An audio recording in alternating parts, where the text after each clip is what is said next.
Dans cette vidéo, nous allons voir comment utiliser et accéder à Europresse de manière à faire des recherches efficaces dans la presse nationale et européenne. Alors, pour accéder à Europresse, il y a deux possibilités qui passent toutes les deux par Internet. Première possibilité, en vous connectant par l'ENT, et deuxième possibilité, directement en passant par le site du lycée. Par le site du lycée, vous allez accéder à EasyDoc, qui est donc une petite icône qui est ici. Cette icône EasyDoc vous permet de rentrer dans le lien externe du CDI, mais sans être identifié. Vous pouvez voir ici que vous n'avez pas d'identification, vous êtes un visiteur lambda. Depuis votre compte en visiteur lambda, vous pouvez accéder à Europresse, mais on vous demandera une connexion. Le plus simple reste donc de passer par votre ENT. Donc une fois connecté à votre ENT, vous avez donc la page d'accueil, vous devez aller dans les applications. Dans les applications, vous allez avoir potentiellement vos applications dans les favoris. Vous pouvez mettre EasyDoc dans les favoris, sinon vous le retrouverez dans la liste des applications en cliquant sur EasyDoc. Cette fois-ci, vous allez voir que vous êtes connecté avec vos identifiants ENT, ce qui vous permet de gérer plus facilement vos informations. Vous allez avoir accès à Europresse, qui est normalement payant, mais qui est géré par l'ENT, donc l'accès à l'ENT vous donne l'accès à Europresse. En cliquant sur Europresse, cela va vous ouvrir une autre page pour faire une recherche. Par exemple, vous pouvez taper un mot-clé ici. On vous conseille toutefois d'aller directement sur Recherche avancée pour affiner votre recherche. Je veux faire des recherches par exemple sur Jules Verne. Quand je vais faire des recherches sur Jules Verne, je vais avoir différentes informations disponibles. Donc dans les informations disponibles, je vais taper mes mots-clés. Si je fais une recherche sur Jules Verne, je tape Jules Verne et je peux avoir des informations. Vous pouvez affiner votre recherche grâce aux opérateurs booléens et si vous voulez ajouter une deuxième information à votre recherche, ou si vous voulez laisser le choix entre le mot-clé que vous avez indiqué et le deuxième, et sans si vous voulez exclure une partie de l'information parmi la recherche traitée.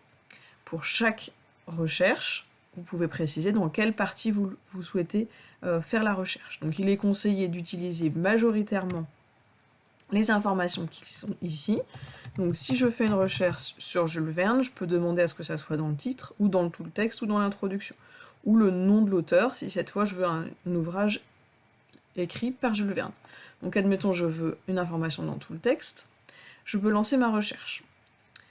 Si je fais une recherche sur Jules Verne dans tout le texte, je vais avoir les informations de la presse sur Jules Verne depuis ici 2 ans, ce qui me fait 22 500 documents, ce qui va être une masse très importante et qui ne permet pas d'accéder aux informations que je souhaite avoir. On peut observer qu'il y a différents documents, notamment beaucoup de presse régionale, mais vous pourrez avoir aussi certains documents qui sont en anglais ou en langue étrangère. Vous avez un grand nombre de documents possibles. Il va donc falloir affiner votre recherche. Pour cela, on retourne sur Recherche avancée et on peut préciser un certain nombre d'éléments.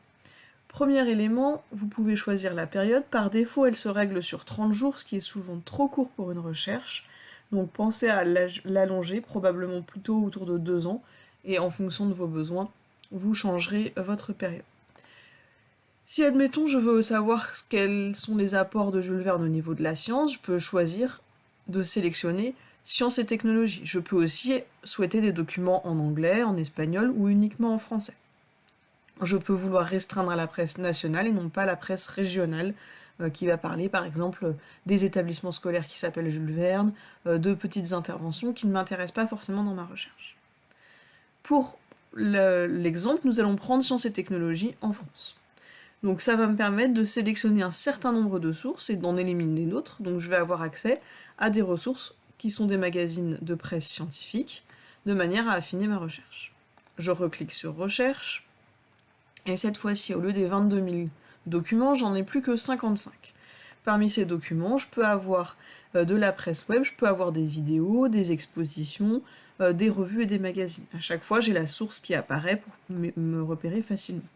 Je peux ainsi cliquer sur la source, ici le Kraken, entre mythes et sciences, peut-être que c'est ce qui m'intéressait dans Jules Verne, et je vais avoir accès directement aux documents, avec les mots-clés de ma recherche qui sont surlignés pour montrer que ça correspond bien à ma recherche. Voilà pour l'utilisation d'Europress.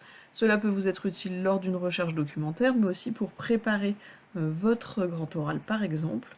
L'objectif est donc de bien utiliser l'outil recherche de manière à améliorer vos sources, à avoir des sources fiables. Pensez aussi à les enregistrer si vous devez justifier dans une bibliographie, dans une cytographie ou dans une présentation à l'oral les sources que vous avez utilisées pour votre recherche. Merci de m'avoir écouté.